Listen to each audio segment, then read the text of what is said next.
მოგესალმებით მეგობრებო, GGC Talks-ის მეხუთე ეპიზოდში და დღეს ჩვენ სტუმრად გვეყოლება ბატონი ლევან ბაშარული, რომლის შემოქმედებასაც დღეს ვითამაშებთ. ეს არის თამაში სახელად Mother Dear. გამარჯობა ბატონო ლევან. გამარჯობა ბატონო საბა, გამარჯობა მოგესალმებით ყველას. მე საინტერესო გამოვა დღევანდელი თოკი. კი ბატონო. GGC Talk. ფორმატი ალბათ იცი, დავიწყებ თამაშს და მე რაღაც კითხვებს დაგისვავ და თან მიპასუხე და მე თან ვითამაშებ და რაღაცა გამოვიდა. სიამოვნებით. ესე იგი, თავიდანვე მოკლედ რომ დავიწყოთ ამ თამაშის შესახებ, ეს არის ისტორია შველზე. შვლის ნუკრზე. შვლის ნუკრზე, შველზე და ადამიანებზე. აი ძალიან მნიშვნელოვანია. აჰა. კარგი, ესე იგი ჩვენ ვიწყებთ სტორით. თამაშობ გეიმპადით, მეგობრებო, დავიწყებთ. და ძირითადად არის story driven თამაში, ხო, უფრო? კი ბატონო, რაღაც საშუალო არის walking simulators და ინტერაქტიულ მოვლას შორის. აჰა. და მოდი მაშინ დავიწყოთ თავიდან.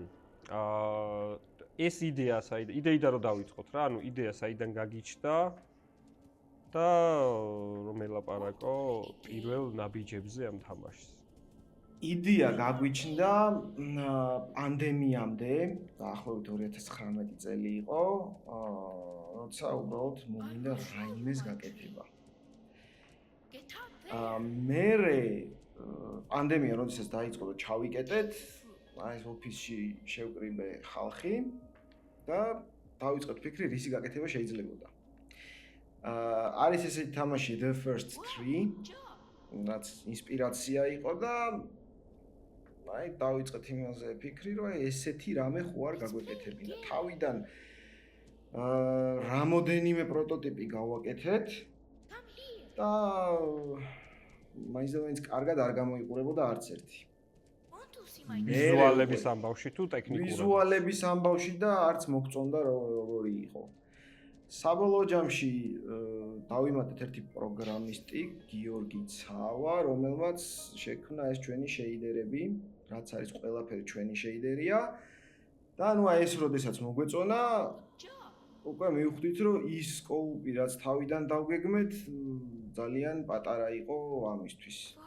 შესაბამისად, დავიწყეთ უკვე სკოუპის გაზრდა, ვზარდეთ და მერე ერთ-ერთ გამოფენაზე, ხო? შენ მოაწყე ეს გამოფენა მაშინ. კი. პირველად გავედით ხალხში. 2022-ში თუ 21-ში? 21-ში მე მგონი და იქ მივიღეთ სასწაული ფიდბექი, მოკლედ ან იდეა მოეწონა ყველას, მაგრამ ვიზუალურად იმდენად გაუაზრებლად ქონა ყველაფერი გაკეთებული, რომ ძალიან ცუდად მოგვეჩვენა მაშინ ეს ფიდბექი, მაგრამ მე რომ გავაანალიზეთ რეალურად ძალიან საჭირო ფიდბექი მივიღეთ და მივხვდით რომ მივიღეთ საჭირო ფიდბექი და შესაბამისად რაღაცები გამოვასწორეთ. რაღაცები კი არა, ძალიან ბევრი რაღაც გამოვასწორეთ. და დღესდღეობით უკვე გვაქვს ეს, სადაც საერთოდ არ იყო. აი პატარა ნუკრით საერთოდ არ თამაშობდი. და ხო, აი აქ ვართ ახლა დღეს, უკვე დემო გვიდევს Steam-ზე. რომელსაც გავლინკავ აუცილებლად აღწერაში. კი ბატონო.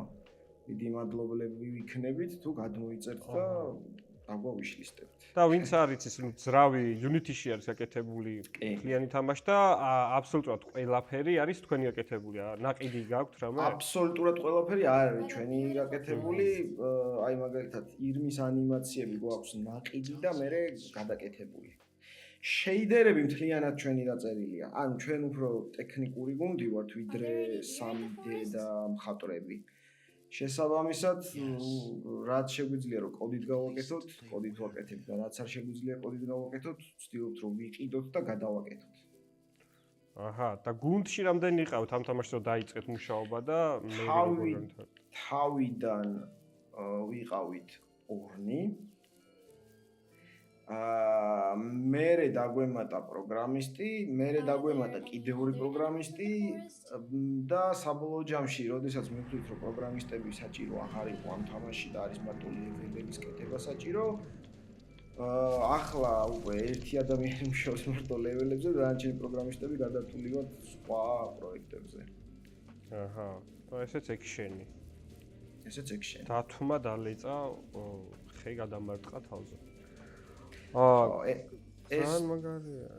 ეს ლეველი არის იდეაში იმისი review რა მოხდება მთლიან თამაშში. ან კარგი რაღაცებიც მოხდება და ცუდი რაღაცებიც მოხდება. და რამხელა გეიმპლეი არის ზოგადად? ამდენში თითქმის დამთავრებული არის ხო თამაში, უბრალოდ ლეველებია. გვაქვს, ესე იგი 11 ლეველი. აქედან 9 დასრულებული გვაქვს, ერთს ეხლა მუშაობს და ერთი გვექნება დარჩენილი, რომ სადაც წლის ბოლომდე დავასრულოთ. აჰა.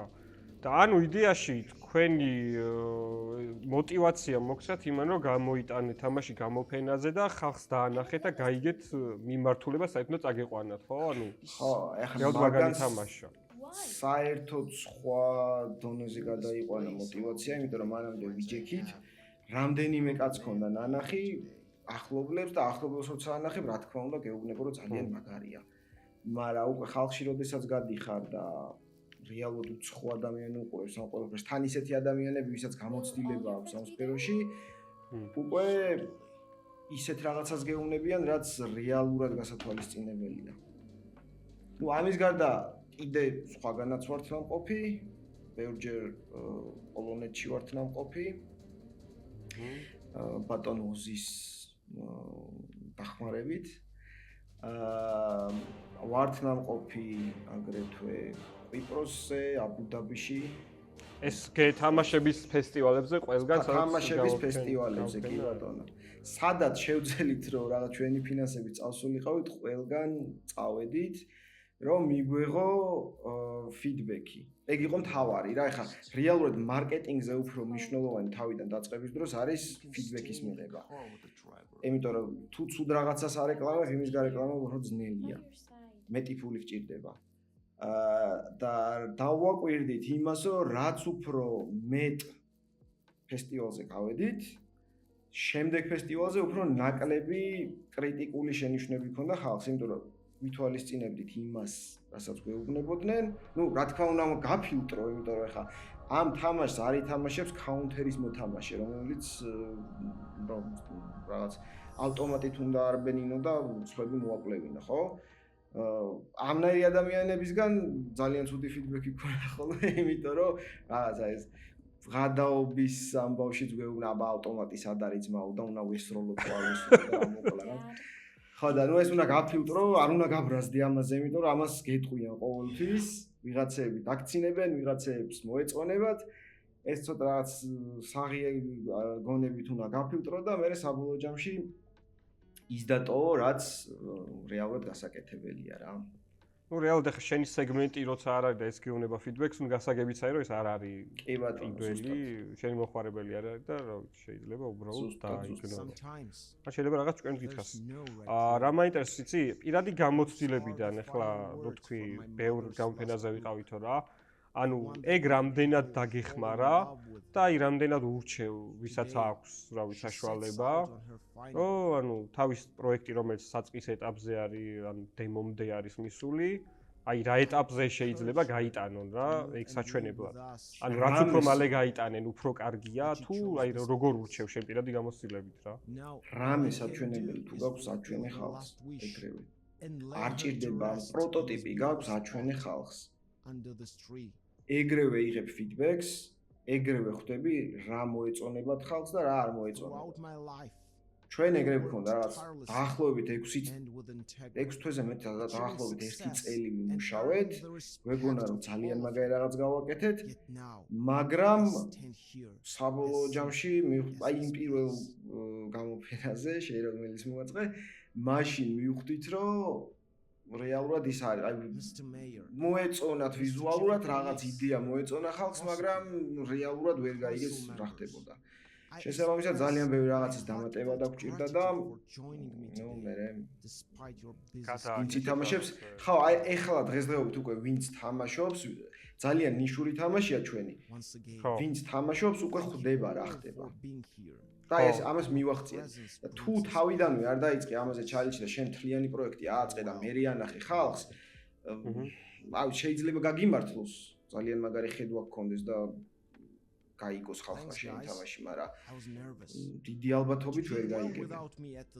ხო, ნუ ანუ ყოველ შემთხვევაში რაც უფრო თავიდან დაიწყებ თამაშის გამოჩენას ხალხში, შენც უფრო გეცოდინება რას აკეთებ, როგორ აკეთებ და სწორად აკეთებ თუ არ აკეთებ სწორად. ის იდეა რომ სიტყვაზე აი ვიღაცამ იდეა არ მოგპაროს, შეგიძლია საერთოდ არ გაითვალისწინოთ.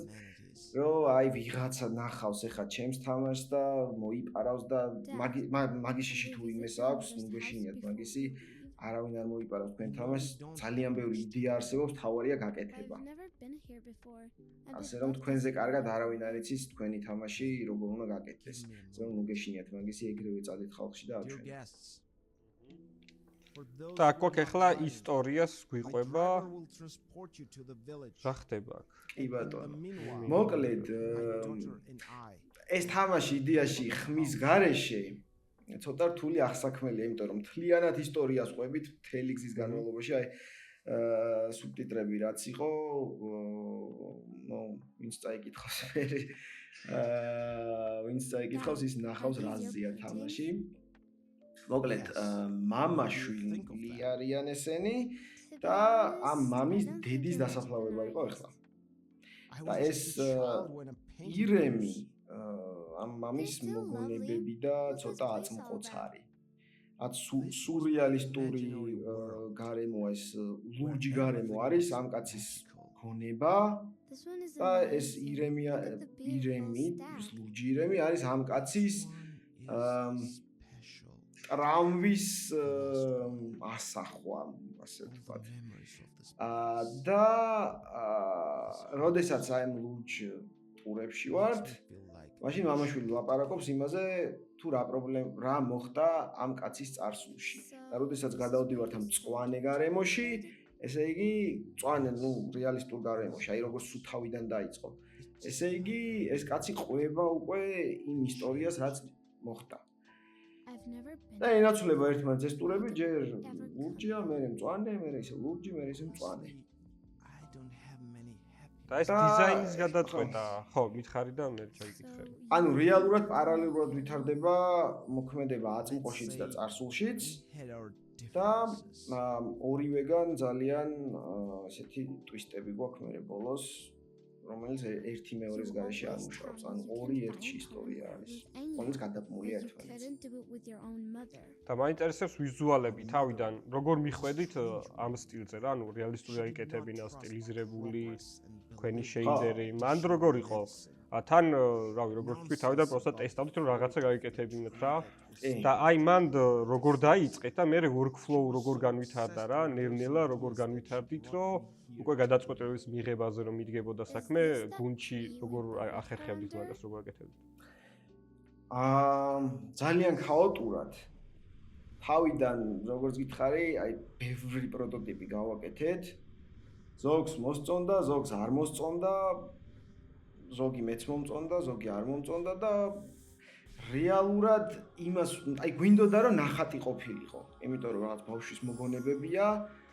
უფრო რაღაც საბავშვო სტილში გვინდოდა ყოფილიყო, მაგრამ ვერ ვიღებდით აი ან ძალიან ნახატი გამოდიოდა, ან ძალიან რეალისტური გამოდიოდა და მე ამ ჩვენმა დეველოპერმა ესეთი შეიდერები გავაკეთებინა, რომელსაც აი ეს აუთლაინებიც აქვს, რომ ცოტა მულტფილმს დავამსგავსოთ და თლათ მულტფილმსაც არ გავს და რაღაც ესე მივიღეთ აი ესეთი ვიზუალი რა.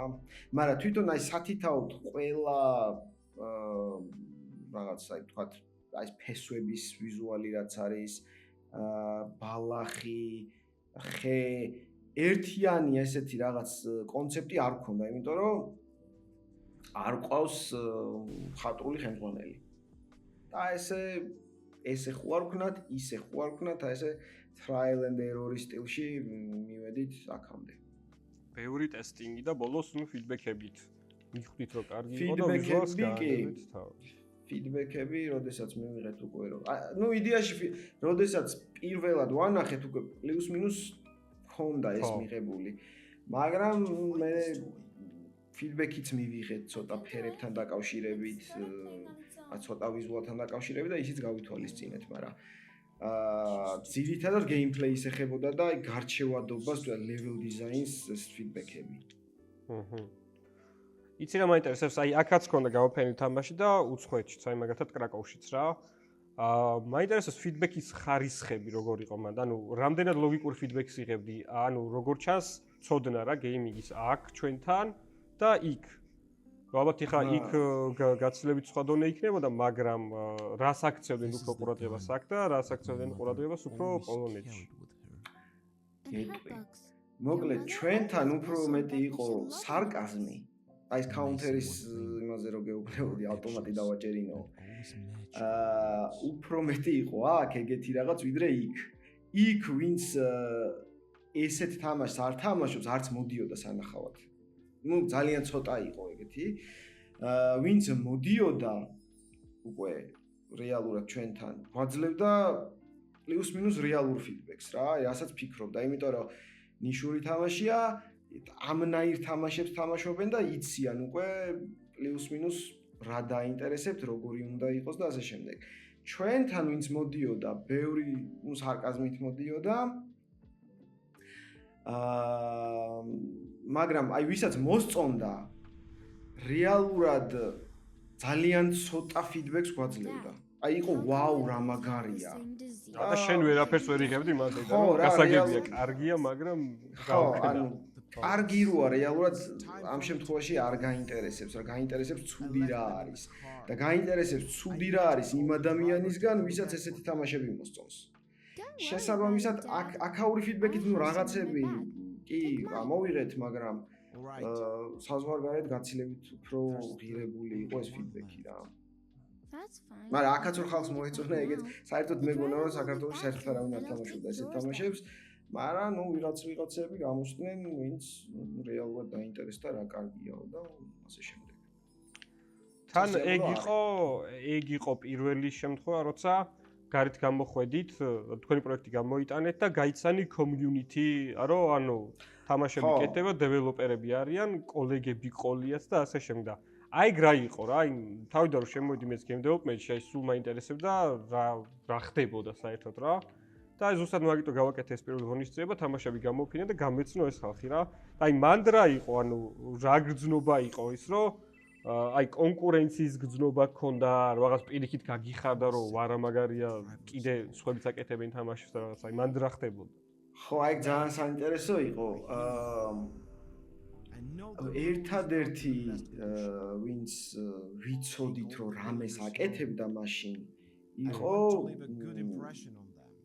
მალმოა მაშინ სხვა რაღაც ერქვათ მე მგონი ანიმატრონიქსი ერქვათ ხო მოკლედ ერთადერთი ეგ ვიცოდით რომ რამეს აკეთებდა მეტი საერთოდ აზრზე ავიყავით რომ ვინმე საერთოდ რამეს აკეთებდა ამ სფეროში და გვეგონა რომ ეხა მივიდოდით და ჩვენ ორნი ვიქნებოდით მარტო და რომ მივედი და იქ ნუ ერთი 10-მდე თამაში იყო ნუ სხვადასხვა ზომის ძალიან ყველაფერი ვითამაშეთ პირველ რიგში ძალიან საინტერესო იყო და ხალხის გაცნობა ან რაღაც კონკურენციის გრძნობა საერთოდ არ გქონდა იმიტომ რომ გაგვეხარდა პირიქით ბევრი ადამიანი გავიცანით და ამ გაცნობილი ამ ნაცნობობის ხარჯზე მე უკვე პოლონეთშიც ვიყავით აქაურ სხვა გამოფენებზეც ვიყავით და ნუ რაღაც უფრო დეველოპერი უფრო კარგ ფიდბექსაც გაძლევს ვიდრე ჩვეულებრივი პლეიერი შესაძლოა ტექნიკურადაც რაღაცას უფრო მარტივად გეტყვის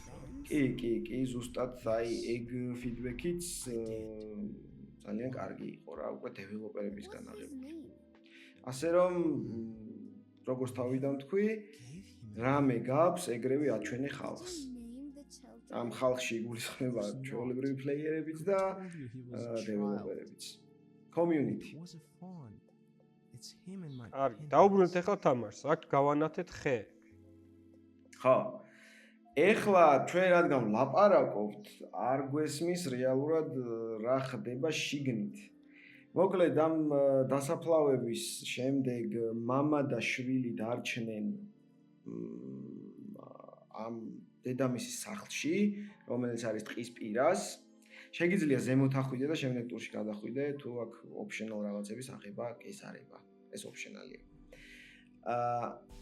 ხო და ეხლა ესეთ სიტუაციაა, რომ მამა ყვება, რატო ქონდა ცუდი ურთიერთობა დედამისთან.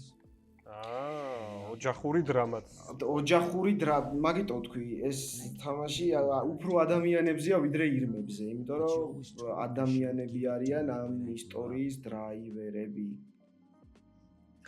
და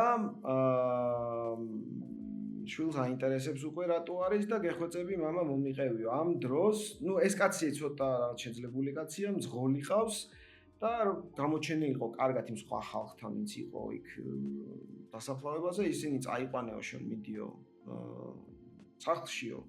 მერე მოდი ჩვენთანო და მერე წავიყვანე ჩვენო და ესენი ამ სახლში რო არიან, ეხლა დაურეკა იმ მძღოლმა და უთხრა რომ გზები გადაკეტილია და რაღაცა პრობლემები მექნებაო, ვერ მოვდივარ ნორმალურადო.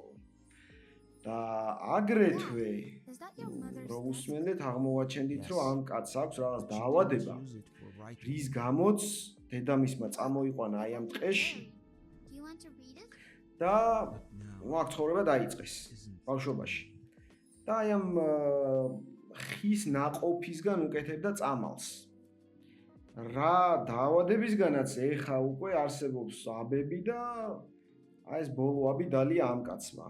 მაგრამ აგრეთვე ლაპარაკში ჩანდა, რომ ამ ბავშვსაც, მის შვილს, გოგოს, იგივე დაავადება აქვს და დაულევია ამ კაცს ბოლოაბი. აღარ არის მეტი. აღარ არის მეტი. და ეხა იწყებს ისტორიის მოყოლას, როგორ დაიწყო ეს ამბავი. ეს UI საერთოდ არ არის გარემოში და ეგ ძალიან კარგია იდეაში story driven თამაშისთვის, რომ რაღაცა არ გიშლის ხელს რა, მარტო სადაც action-ი არის, იქ მიდიხარ, დააჭერ, გეუბნება რას დააჭერ და აი სანამ გადახვალ უცებ გეტყვი, ეგ იყო სპეციალურად მოფიქრებული, რომ UI არ ქონოდა და მინიშნებები არის თვითონ level-შივე, აი მაგალითად აი ეს წიგნი, ბეჭედი, თოფი, ყველაფერი არის optional ნივთი, რომელიც უნდა აიღო და რო იღებ ფერი ეცვლება და უკვე ხვდები რომ აღებული გაქვს. აგრეთვე ხეები უნდა აიღო, წითელია, როცა აიღებ ლურჯი ხდება. ყველაფერი ის სპეციალურად ისე გავაკეთეთ, რომ მოგვეშორებინა ინტერფეისი, სუბტიტრებს ახლა ვერ დავხატავდით მაშინ. ხო არის. ექსტრუდად უნდა იყოს. ახლა ესე მოვიგინახათ. ხო. აი ხა ნახატებზე კიდე სამუშაოა. ეს ცოტა placeholder ნახატებია. მაგრამ რაღაც აზრს გადმოსცემს. ხო, აზრს გადმოსცემს.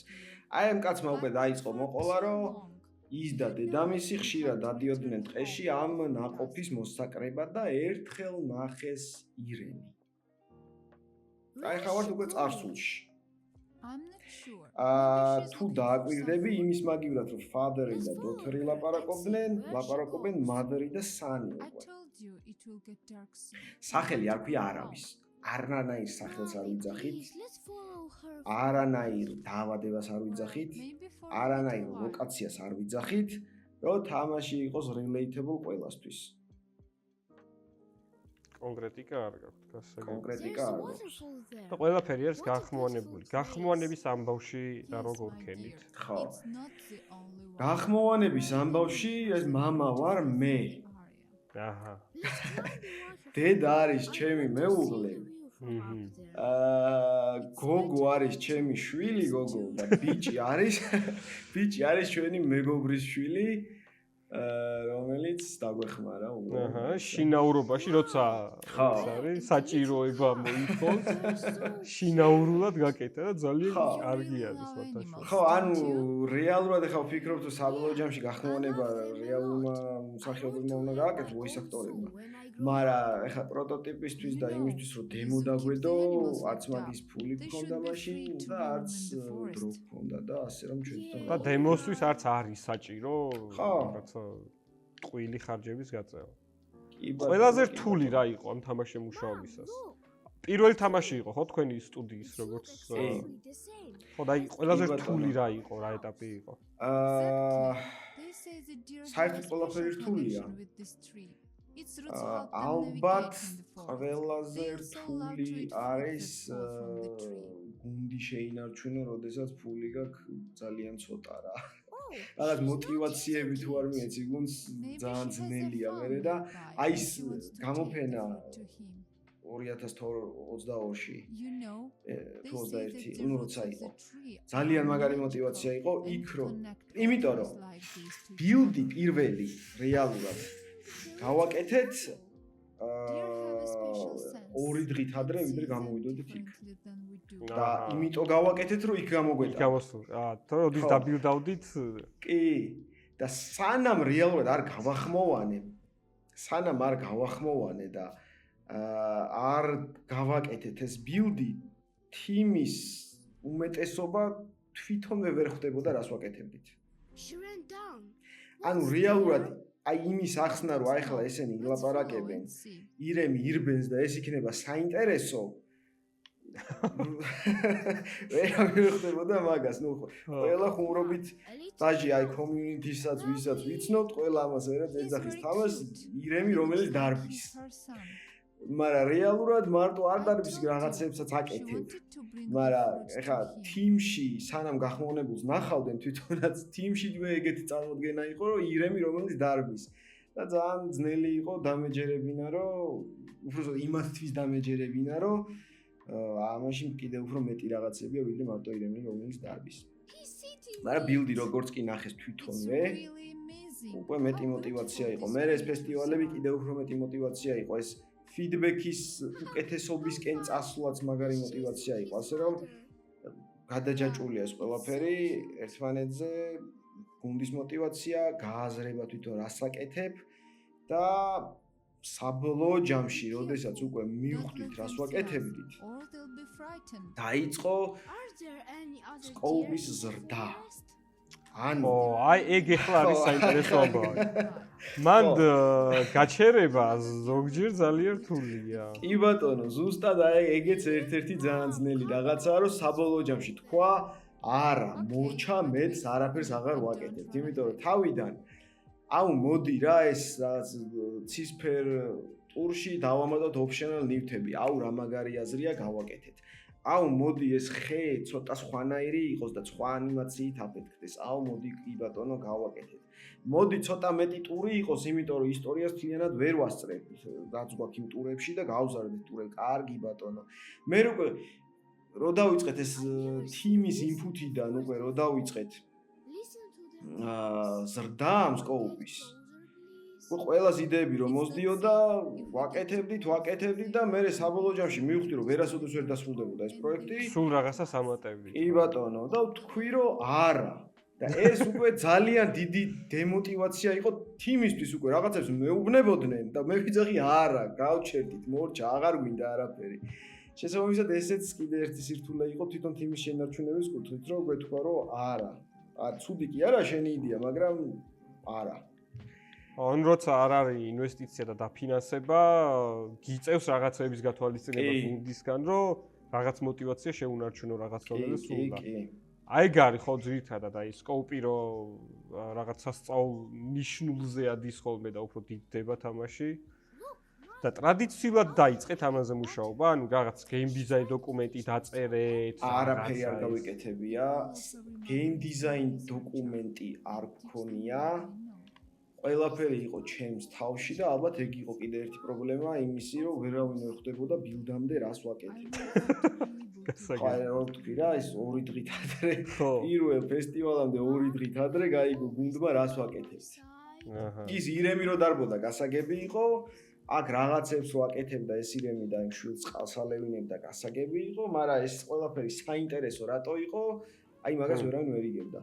როდესაც უკვე აი ვზიხარ და თამაშობ, ეხა კარგად ვერ ვაქცევთ ხო ყურადღებას თვითონ gameplay-ს.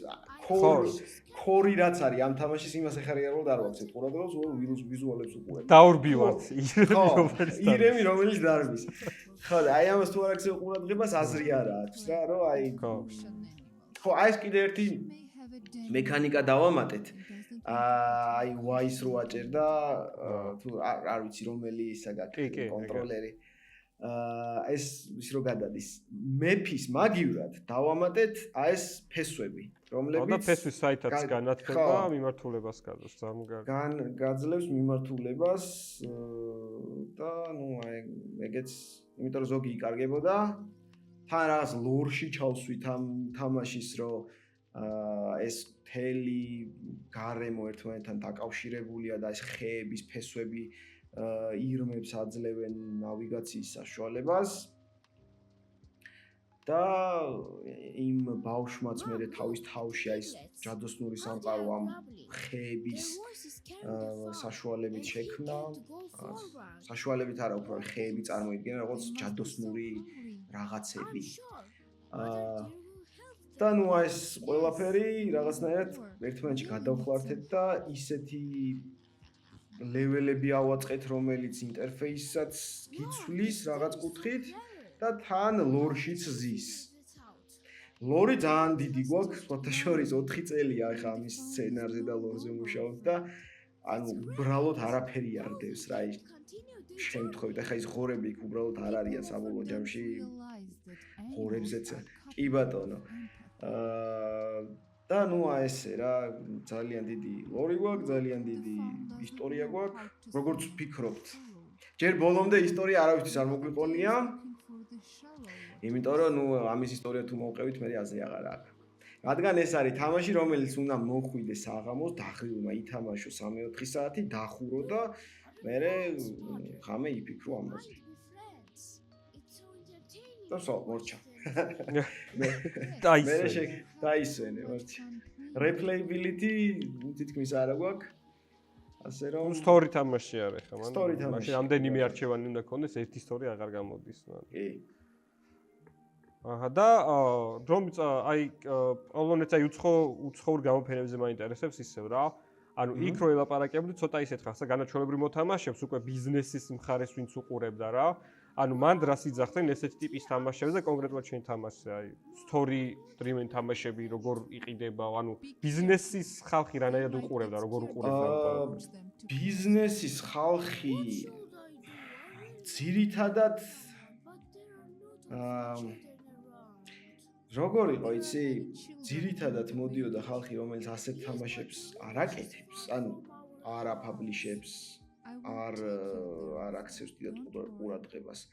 ვინც აქცევდა ყურადღებას, ნუ გვეუბნებოდნენ რომ ძალიან მაგარია, მაგრამ მე როდესაც ჩვენ ვითხოვდით უკვე ბიუჯეტს, აი მანდ უკვე სულ ყველამ უარი გითხრა, რატომღაც ალბათ გამოცდილების გამო ყველა გვეკითხებოდა რა გაქვთ გაკეთებული.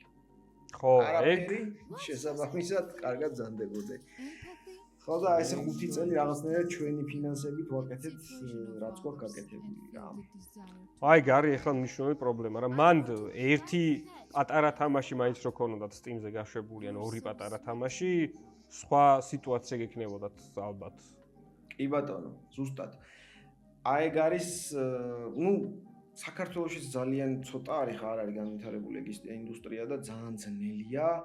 აქ მოიპოვა დაფინანსება, ამისთვის უნდა წახვიდე სადღაც. ამისთვის ფული გჭირდება. ცდილობ რომ რაღაცა ისეთი გააკეთო, რომ რაც ფულს შემოგიტანს, პატარა თამაში არ შემოგიტანს ამ ფულს. და აი ბაგაში ძალიან იკარგები რა, აი რთულია ძალიან. აი სამწუხაროდ საქართველოსთვის რომ აი საერთოდ ფული ატრიალებს, მაგრამ მეორე საკითხი ხა მან კიდე რაც არის, პატარა თამაშის გაკეთებაც ძნელია, იმიტომ რომ ზუსტად უნდა იცოდე რას აკეთებ, თორემ მე სკოპი გეზდება და ერთი თვის მაგივრად 9 წელს აკეთებ ამ თამაშს და მე კიდე მომდის რაღაც იდეები და ასე შემდეგ იზრდება და იზრდება და ვეღარ ასრულებ. ამიტომ თავიდანვე უნდა იცოდე რას აკეთებ. თუ ძალიან გეზდება სკოპი, უბრალოდ გაჩერდი და რაც არის აი ეს დააფაბლიში. აჰა. და Steam-ზე ახლა რიკავს ეს რა ხდება? მეორე აქტი არის თამაში? რეალურად დემო აქ თავდება, ძღოლი ეუბნება რომ დილამდე მან ხარ ჩაკეტილებიო. და ეს კაცი ძალიან გაბრაზდება. What do you mean you can't come? რეალურად ეხლა იწყება მთელი Slide? ამბავი, ასე The ვთქვათ. roads are closed until tomorrow? We can't wait that long. I have to be at the meeting in the morning. წესით ამ ბილდში მეტი You're აღარც best უნდა to get იყოს us from არაფერი. მაშინ Hurry up. მოვჩეთ. არია. Hello? Hello? Damn it. The battery died. აჰა, და ანუ ეხლა სულ თამაში გამოვა მეორე ნაწილი. ამის არა, ეს არის დაახლოებით 15% მთლიანი თამაში. კი.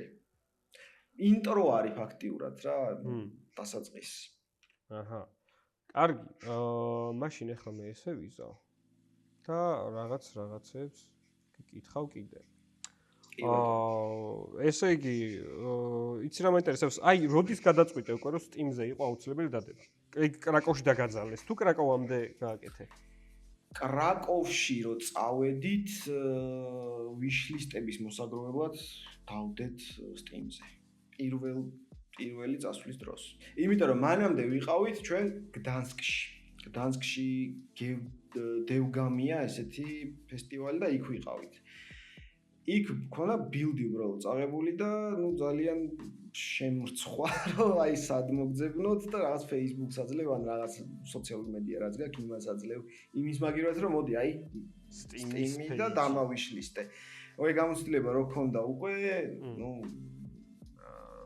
Digital Dragon-ზე როდესაც მივდიოდით კრაკოვში უკვე გავაკეთეთ Steam-ის page-ი, ავტვირთეთ თამაში, demo დავდეთ და ნუ ესე ამაყად მივედით იქ. აჰა და ანუ კრაკოვმა მოგცა wishlist-ები დიდად? კი, სავით. ანუ მოგცა, მაგრამ არ მოგეწონა, ბრალო. ხო, რა, ანუ ჩვეულების სტანდარტულთან შედარებით მეტი მოგცა, ვიდრე ის ყოველდღიური. ხო, ნუ იდეაში ეგ ხო ბიზნეს ის არის უფრო და არა გამოფენა. გამოფენა უფრო პოზნანის ამბავი არის. კი. ნუ რეალურად ხო, რა, მარკეტინგს თუ აკეთებ კარგად. ალბათ ასე მგონია. იმიტომ რომ მარკეტინგს ჩვენ კარგად ჯერ ვერ ვაკეთებთ. ცოტა wishlist-ი გვაქვს. თუ კარგად აკეთებ მარკეტინგს, ასე მგონია რომ ფესტივალზე რაღაც აი რადიკალური ის არ უნდა იყოს. ცვლილება wishlist-ებში. რა, ცოტა რაღაცას მოგცემს, მაგრამ ნუ რაღაც პლუს 20%, 30% ალბათ დღის განმავლობაში. ახლა ჩვენთან იყო ისე თუ ორი wishlist-ი გქონდა დღეში, იქ გქონდა 50-დან რაღაც ასწაული ის იყო ეს. ეს დიაგრამაზე ნახტომი. მაგრამ ნუ ეს ჩვენი ბრალია ალბათ და თუ სწორად დაგეგმო ყველაფერს, წესით კარგია, მაგრამ რაღაც რადიკალური არა. ალბათ მაგას ჯობია უფრო Steam-ის ფესტივალები რაც არის და ევენთები რაც არის, იმიტომ რომ იქ აცილებით მეტი ხალხი შემოდის და იქ პლეიერები შემოდიან და არა ბიზნეს ხალხი. ხო, და თუ შენი შენ თამაშის შინაარსის ფესტივალს დაამთხევ შენ თამაშს, მან ანუ ყველა ის მოთამაშე გაძლოს ფიდბექს, რომელიც შენი ტიპის თამაშებს თამაშობს. კი ბატონო, ზუსტად. და თან wishlist-ებზეც გეხმარება. კარგი, ეხლა იცი რა მითხარი? აი ეხლა რაზეც ვილაპარაკეთ და შენი გამოცდილებითაც, რომ აი პირველ თამაში რომ გააკეთე და აი თავიდან რომ გამოიტანე, აი რას ურჩევდი ეხლა დეველოპერებს, რომლებიც ეხლა ახლა არიან რაღაც პატარა ეტაპზე, მაგათაც demo აქვს შექმნილი, ან პირველ თამაშზე არიან და აი გრე არიან, რომ აი გავაკეთებდი, მაგრამ არ არის საკმარისად კარგი და აი რო კომპლექსდებიან თუ რა ვიცი, რო არ უნდათ ფართო აუდიტორიას გააცნონ. ეხლა ჩვენი ქართული game development-ია ფართო აუდიტორია არ არის, მაგრამ მანდაც რო ეთაკილებათ მოკლედ გამოტანა რა, აი რას უჩვენებ? თუ გეთაკილება ფიდბექის მიღება, ვერ გააკეთებ კარგ თამაშს. ან ცუდი ფიდბექი არის კარგი. იმიტომ რომ როდესაც მიიღებ ცუდ ფიდბექს, იმას გამოასწორებ. თუ ყველა გეუბნება რომ იდეალური თამაშია და ამას არაფერი არ ჭირდება, ცოტა საეჭვოა ეგ, იმიტომ რომ ან გეპირფირებიან, ნუ პირველ ჯერზე ვიძახ, ეხლა შეიძლება საბოლოო ჯამში მიხვიდე იქამდე რომ ყველა გეუბნება რომ ყველაზე მაგარი თამაშია მსოფლიოში, მაგრამ თუ ფიდბექს არ გაითვალისწინებ, აქამდე ვერ მიხვდა. ასე რომ აჩვენეთ ყველას, ვისაც შეიძლება რომ აჩვენოთ თამაშები. არ გაბრაზდეთ როცა გეტყვიან ცუდ რაღაცებს და ვინც გეუბნება ცუდ რაღაცას თქვენთვის უნდა კარგი. ხო, აი მანდარი, კი, აი გარი, აი ფილტრი რაც თქვი, აი მანდარი ზუსტად რა. აი რაღაცაზე გაბრაზდები შეიძლება გაბრაზდე რა. მაგრამ ზოგანი გაბრაზდება შეიძლება სწორი იყოს და ზოგან პირიქით, ანუ შენთვის კარგს გეუბნებოდა, მაგრამ შენ გაბრაზდა არა ესე დავტოვებ. აი ეგ არის ცოტა ისეთი. ხო, ანუ გაბრაზებაც იდეაში რო გაბრაზდები, მაგით მაინც ვერაფერს ვერ მიიღებ. ასე რომ, შეიძლება გაბრაზდე, უბრალოდ ფილტრში უნდა გაატარო რა, ეხლა ჩემ თამაშზე counter-ის core მოთამაშე რომ მეუბნება რაღაც სარკასტულად რაღაცას, ნუ გავბრაზდები, მაგრამ უბრალოდ უნდა გაატარო ფილტრში, რომ ეს feedback-ი უბრალოდ არ არის გასათვალისწინებელი და ვსო. ეგ უნდა იცოდეთ თქვენი ნიშა უნდა იცოდეთ, სკოუპი არ გაზარდოთ, ზუსტად იცოდეთ ნიშა, ეხლა ჩვენ ვაკეთებთ თამაშს, რომელიც მოეწონება იმ ადამიანებს, რომელიც ასეთ თამაშებს თამაშობს. ჩვენ არ გჭირდება multiplayer ირმების ნადირობის სიმულატორი, ასეთ ხალხს არ ვთვლით. ამიტომ არ გჭირდება სკოუპში ეს, გჭირდება მარტო აი ეს single player ირემზე ისტორია. მორჩა, მეტი არაფერი არ დამატოთ. პირველივე სათამაშო პროტოტიპი როგორც გაქვთ, აჩვენეთ ხალხს, მიიღეთ feedback-ი, შეძლებს დაგვარად გამოასწორეთ, რაც შეიძლება მალევე აჩვენეთ ისევ ხალხს და აი ამ ლუპში იტრიალეთ და საბოლოო ჯამში გამოვა რაღაც. და თამაშის დამთავრებაზე ვლაპარაკობ და აქვე ვეტყვი ჩვენს მაყურებელს, რომ თქვენ გაქვთ შანსი წახვიდეთ პოზნანში და გამოფინოთ თამაშები, იმიტომ რომ ყოველ წელს ვაგზავნით ხოლმე ქართულ თამაშებს და აგვისტომდე უნდა დააფაბლიშოთ თამაშები პლატფორმაზე, მაგალითად Steam-ზე. გამოგვიგზავნოთ ჩვენ და გადავხედოთ და გავაგზავნით პოზნანში, სადაც აირჩევა და თუ გადახვალთ შემდეგ ეტაპზე, თქვენ უფასო წახვალთ პოზნანში, მათივე ხარჯებით და გამოფენთ თქვენს თამაშებს, მეგობრებო. აი ესეთი მაგარი ამბავი არის. სხვათა შორის 2 წლის წინ გავაგზავნეთ რამდენიმე თამაში, არ იყო მაგ წესრიგში დაფაბლიშებული და ფინალში გადავიდა ქართული თამაში. ოღონდ ის იყო, ჩვენ რო გავაგზავნეთ ეს ქართული თამაში, ვინც გააკეთა დეველოპერებისთვის არ გვითქვამს, გამოგვრჩა თქმა რა და ესენი ფინალში გადავიდნენ და იქ რო მივედით რომ ნახეთ რომ ქართული თამაში ფინალში იყო იმებზე, ეკრანებზე, უკვე ღონისძიების დროს მეთქი, უფს, რა მაგარია. ხო, ნუ ეგეთი რაღაცები ძალიან მაგარია. დამბრიელმაც ხომ მოიგო? დამბრიელმა მოიგო, კი. ასე რომ შანსი არის ყოველთვის თუ კარგ რაღაცას გააკეთებთ. აი მერეს დავაკვირდი ახლა რა, ღონისძიების შეცხა ნამყოფი რა. ქართულ თამაშებს რაღაცა აქვს, ანუ ყოველთვის აქვს რაღაცა ხასიათი ნებისმიერ ტიპის თამაშს რა. ანუ იქაურებს რო ვადარებდი, იქ უფრო იყვნენ დამოკიდებული აი ავტომატურად რაღაცა თუ ამას ვაკეთებ ეს ასე უნდა გავაკეთო და აქ იყო ის რომ აი მე მინდა ესეთი ხასიათში მინდა ჩავშე და რაღაც ანუ ყოველთვის ყველა კონფერენციაზე როცა მივდიოდი სულ სახასიათო თამაშები გაგქონდა რა ანუ მასე რაღაც შემჩნეული გაქვს შენს ხო? კი. ნახე როგორი რაღაცაა ჩვენთან რადგან არ არის განვითარებული ეს ინდუსტრია და გამოცდილება არ გვაქვს აი მექანიკურად რაღაცების სკეთების ალბათ ვეძებთ უფრო ან არ ვიცით ადვილად რა გამოგვივა არ ვიცით გამოცდილება საერთოდ არ გვაქვს უბრალოდ რაღაცა პროგრამირება ვიცით 3D ვიცით და აი ამეთი რაღაცას ვაკოწიწებთ და ისეთი რაღაცისკენ მივდივართ რაც უბრალოდ გვინდა რომ გამოვიდეს და არა რაც ვიცით რომ მაგრა გაიყიდება ან ვიცით როგორ ვაკეთოთ შესაბამისად ამიტომ ისეთი რაღაცები გამოგვდის რაც იდეაში გვინდა და არა გვაწყობს შეიძლება საერთოდ არ გვაწყობდეს და ცუდი იყოს ეს ჩემი თამაში მაგრამ ესეთი მინდოდა და ესეთი გავაკეთე ამაში ეს ხასიათი ალბათ რა აჰა კარგი მაშინ GGC Talks-ის მე-5 ეპიზოდს დავასრულებ მადლობას ვუხდი ჩვენ სტუმარს რომ გვეწვია და გვესაუბრა საინტერესო თემებზე მადლობა GGC-ის მაყურებელს არ დაგავიწყეთ არხის გამოწერა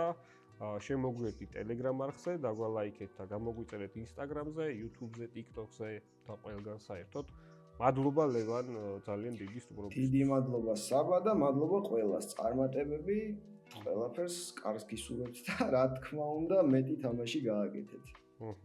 კარგად ბრძანდებოდეთ მეგობრებო. კარგად იყავით.